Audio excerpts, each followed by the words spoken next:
So during the initial 4 months, several noteworthy events occurred, which I'm emphasizing to illustrate the various stages of trauma bonding. And as you're watching this, some people like to take note.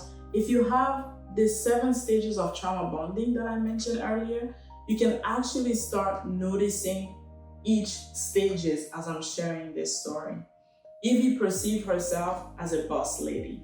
Her attire typically reflects her profession. She's more like suit and tie. Her attire typically reflects her professionalism, confidence, and distinctive style.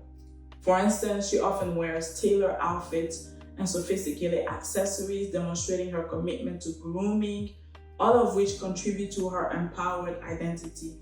Her fashion choices extend beyond mere clothing. They embody her determination and also self-assurance. Evie enjoys donning vibrant outfits and bold lipsticks to showcase her individuality, her personality, and her creativity. When she enters a room, she is one of those individuals who naturally draw attention and energy, causing others to be drawn to her. So early in the relationship, Liam playfully requested a video call to see what she was wearing. He stated, "How about if we start our morning with a little visual fashion parade? I want to see your stunning outfit of the day." He followed the request with compliments, about her unspeakable sense of fashion and how he looks forward to seeing what she's wearing. His request sounds like, when you think about it, it sounds very innocent.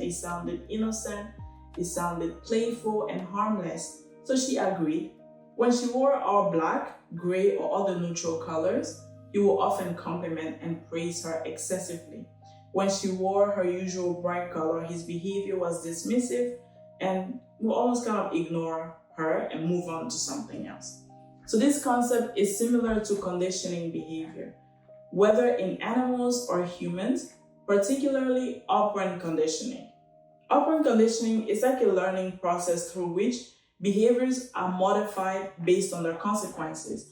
So positive reinforcement encourages desired behaviors by providing reward, while ignoring or not responding to unwanted behavior can lead to their extension. So in the context of Liam's controlling of her choice of outfits, he introduces excessive compliments and praise to strengthen the desired behavior. So in this case, he sought to tone her down to her attire choices to make her less attention-grabbing. Over time, Evie learned to tone down her outfits by wearing Liam's choices, color choices, and styles. In exceptional cases, Liam will vocalize his thoughts by stating, "Why do you always have to be the center of attention wherever you go?" Even though, knowing her, she is not seeking attention.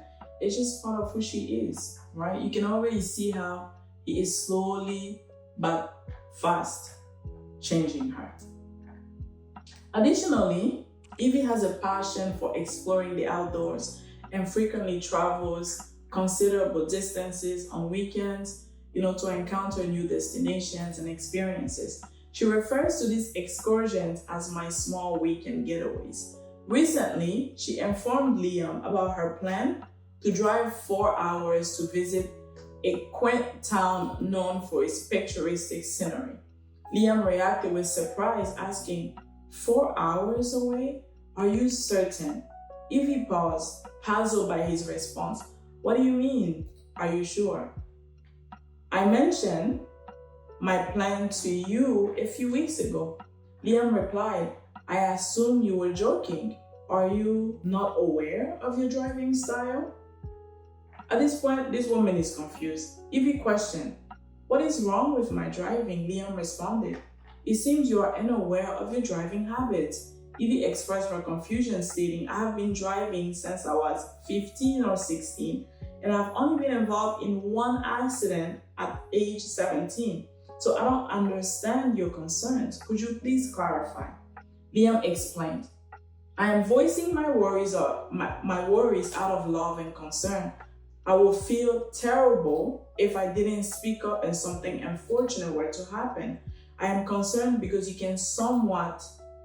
You can be somewhat reckless and distracted, particularly during busy work periods, which are quite frequent. I strongly recommend reconsidering this plan. I will adjust my schedule to accompany you on the drive. I will be your designated driver. He expressed his affection and concern, stating, if I were in your position, I will reconsider my approach and find a way to adjust my schedule so we could travel together.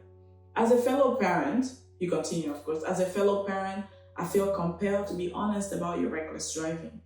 He frequently reiterated this narrative with tenderness, leading her to internalize his words, right? It's not always aggressive. We always expecting aggression and explosion, but you get people in that tenderness and that affectionate way. It seems almost like he really cares for her.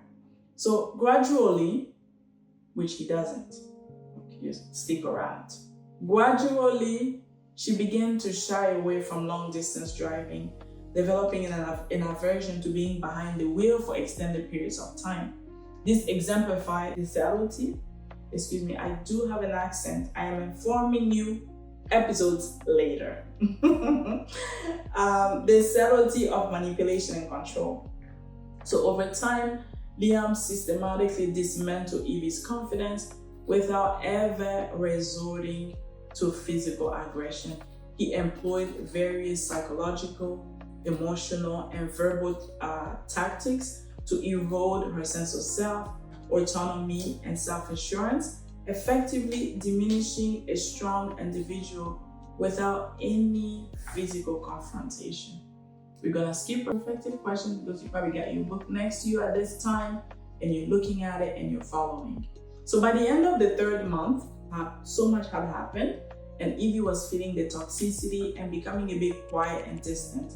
Liam gave her a lengthy lecture professing his love and assuring her that she was the one for him. He acknowledged that the relationship hadn't been perfect and he wanted to do right by her.